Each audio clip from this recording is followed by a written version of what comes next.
I'm Mark Anthony Tierno, author of Maldene, Cyberdawn, Spectre, Flatfoot, and a few other things. Basically about 36 books. Anyway, welcome to my wonderful world of writing and books and all my creations. Today I'm going to do something a bit different. I'm going to talk about one of the characters from this book, but I don't know which one yet. I've written the names of a number of characters on these slips of paper right here, and I'm going to pull one out each time I do this. I'm going to pull one out, and whichever character name is on there, I'll talk about that character, and I'll be entirely off the cuff. I don't have all the characters from the Maldene series or my books in there because I've created hundreds of characters. So there's probably about a dozen in there. So before your very eyes, let's see which one we're going to talk about today. Again, these are all different names. I'm sticking together or the other one. Okay. Oh goody. Po Adar and Maldene.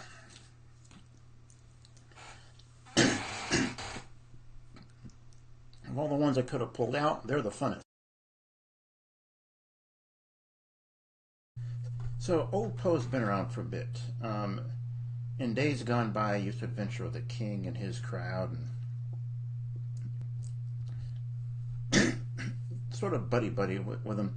But over time, and this is all part of his past history that they find out, he grew crazier and crazier. He had at one point a friend, basically my version of a hobbit, that used to hang around Poe because Poe was, quote, lots of fun. But after a while, Poe just completely lost it, and there is a specific reason for that. And at one point, finally, you first meet Poe briefly about the middle of book one. About the end of it, there's a brief scene in which you see him putting his alchemical skills to use to solve what he views as his problem, in that in his view, every race has shafted him, including humans, and he's human. So he uses his alchemical skills to make himself in his own unique race. Unfortunately, his insanity sort of follows along with that, in that part of his new race involves having certain subconscious shape-changing abilities. He might grow with tentacles of third arm. He might have an extra eyeball floating around in his hood. From the waist on down, one day he might be like a giant amoeba. That sort of thing, and it tends to shift with his moods, and his moods shift a lot. And fortunately, you know, he does wear a hood. This is a good thing because he was kind of ugly before that, and now with this change, he gives ugly a new art form. And in fact, the mere sight of his face has driven a few people completely nuts. Excuse me, to give you an idea how completely, gone Poe is. At one point in the future of the series, Lord Chaos himself, the embodiment of the essence of universal chaos, will say of Po Adar, that man is crazy. And to which Poe, of course, says, oh, thank you, I don't deserve the compliments. At one point, about the middle of book two, as Poe was going on his own private rampage against the outpost of the king's forces, because he has something in his craw about how the king owes me and all these people wrong me and all that other stuff, and not really entirely true, but this is what we're talking about. Anyway, I decided he needed somebody to fend off of. And so as he's capturing a unit of the king's people, I decided that one of them was going to be a female elf. And I chose an elf because they're normally viewed as a really stable race. So if you can make an elf go nuts, then you got something going. And I made it female because I figured the dynamic would work.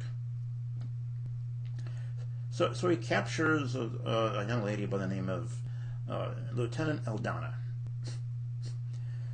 And the sequence in which how he makes her go nuts is best left read. But suffice it to say, afterwards she comes out of it basically as his pet. She'll have a spiked collar around her neck and go cooing up to his leg, and develops an affinity for pain and torture. Like she actually likes seeing his face beneath his hood. It gives her, sort of a hard-on thing.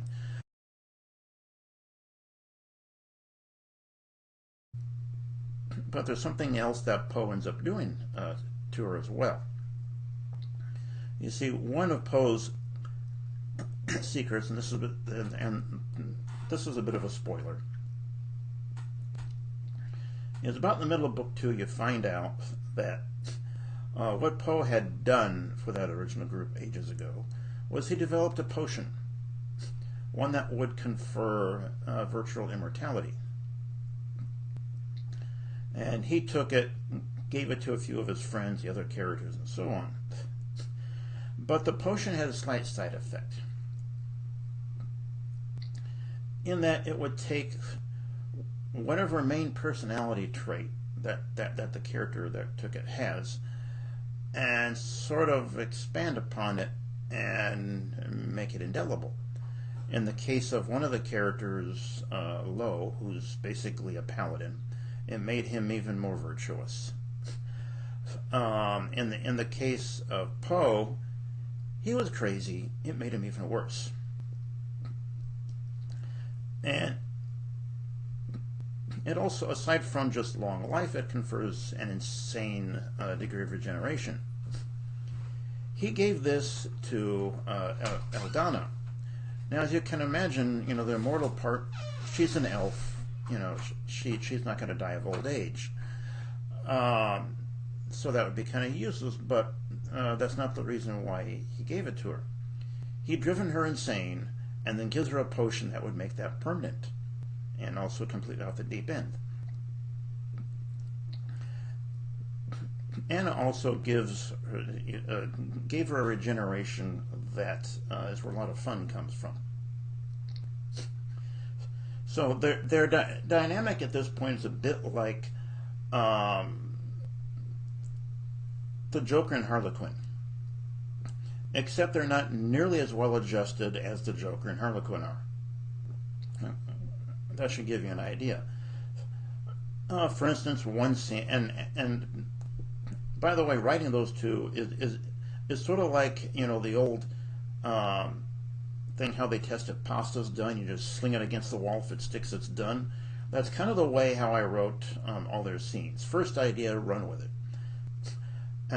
And so one scene, for instance, Poe is playing darts, and Eldana's the target. And she's pinned herself up on the wall with her hands and legs spread eagle. And as she's throwing darts, she's just trying to sort of wiggle her body to one side to make sure that she gets hit, and encouraging her master to do so. Or while she's feeding the kitty, which is like this 18-foot long tiger-like creature, she actually thrusts her arm into his mouth, full on up to the elbow, and strips out her arm. It's bare down to the bone. She's going, "Oh, clean, he's fed." And then we get to watch her arm regenerate. Now, she does grow into be a pretty potent sorceress of her own, but she's still nuts and still slavishly devoted to old Poe. Now, they aren't entirely comic relief, though there's scenes do have certain comedic elements in them, obviously, if you like dark comedy. In that Poe, because of what he knows and some other things he gets his hands on, ends up centering himself right smack dab in the middle of certain plot developments. So more than once, he's the guy that some people have to go to get something done. In some cases, because not only is he a wizard that's powerful enough to do a certain thing, but he's the only one nutty enough that would try it. And that comes up a couple of times. Unfortunately, nobody's really sure which is better. To have Poe on your good side, or to be on Poe's good side or his bad side. Because they both can get rather interesting. There are several moments throughout the series, and he appears from book 2 on. He appears in all but book 11, and that's because book 11 takes place a few thousand years before any of the current characters was born. That's a flashback. Like I said, there's a couple of times in which they need Poe to do something, and in one case he's out there in the field or whatever doing his conjuration, and it's a big one, and some of the characters, of course, are being forced to watch from the bleachers, and Eldana is playing cheerleader. She has these pom-poms that are all made of basically shredded metal strips, so she's getting cut to ribbons and basically loving it. And she's doing a cheer like, give me a P, forms herself in the shape of a P. Give me an O, forms herself in a nice round O. Give me a dash, and forms herself into a flat horizontal line and drops to the ground, and goes on like that. We check back with that off and on throughout the rest of the scene until we find out that big elongated cheer is like this 2-sentence long cheer that she has been doing these physical contortions all throughout the entire thing. And there's another time in which, they need Poe's help once again. And while he's doing his thing, she's doing the old, like, candy lady at the sports shows where they hand out popcorn or whatever, except she's going peanuts, nail heads, lady fingers. I use my own lady fingers, her own fingers. And unfortunately, one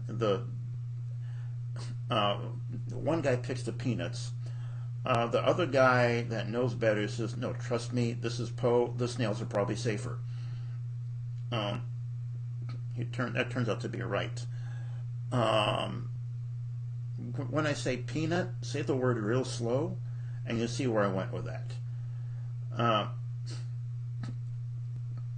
Po Adar, anything goes.